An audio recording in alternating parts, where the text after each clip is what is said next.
কয়েকজনের ছবি এখনো যে ছবিগুলো সামনে আছে বেশ কয়েক বছর আগে থেকেই 2018 সাল, 19 সাল, 20 সাল, 21 সাল, 22 সাল, 23 সাল, এই ক্রমাগত এই ছবিগুলা নিয়ে যে মায়েরা দাঁড়িয়েছিলেন তাদের সন্তানদের ছবি সহ, যে সন্তানরা দাঁড়িয়েছিলেন তাদের বাবাদের ছবি সহ, এখন পর্যন্ত তারা আর আসে নাই।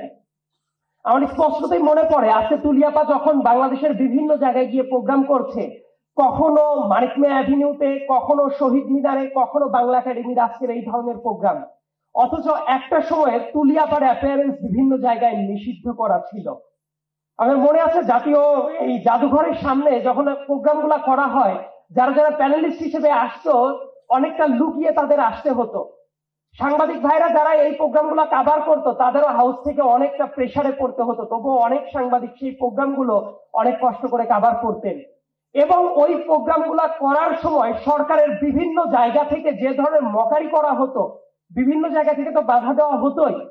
2023 সালে এন্টায়ারলি বাংলাদেশের বিভিন্ন জায়গায় মায়ের কান্না নামের আর একটা মকারি প্রতিষ্ঠান গড়ে তোলা হয়েছিল। এই যে যেসব মায়েরা, যেসব সন্তানেরা গুম হওয়া পরিবার নিয়ে কথা বলতো, তাদের সাথে মকারি করে মায়ের কান্না করে তোলা হয়েছিল, যাতে করে তুলিয়াপার এই মায়ের ডাকের প্রতিষ্ঠানকে মানুষের সামনে ভিলিফাই করা যায়। ওই সময়গুলোতে যারা সাপোর্ট করেছিলেন, আজকে এমন অনেক মানুষ আছেন যারা হয়তো বা গুরুত্বপূর্ণ জায়গাগুলোতে আছেন। সেই জায়গাগুলোতে থাকার পরে এক্সপেকটেশনটা কি ছিল?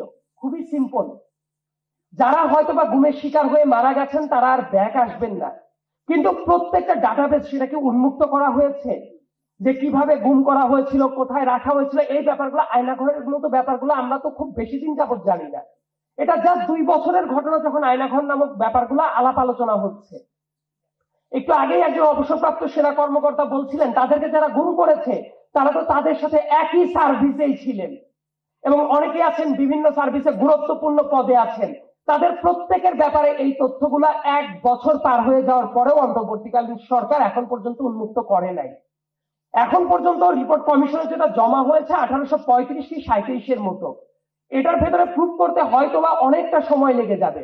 কিন্তু এখন পর্যন্ত যারা ব্যাক আসে নাই, অলমোস্ট 370 জনের মতো যারা ব্যাক আসে নাই, এই পার্সেন্টেজটাও কিন্তু হিউজ।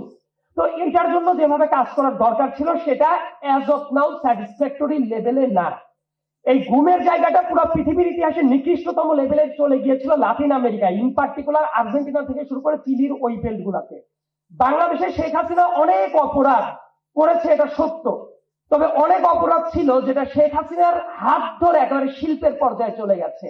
গুমটা হলো পৃথিবীর বুকে নিকৃষ্টতম ওই ধরনের অপরাধ যেটা আমাদের এই সাউথ এশিয়ায় সবচেয়ে পপুলারাইজ করেছিল শেখ হাসিনা।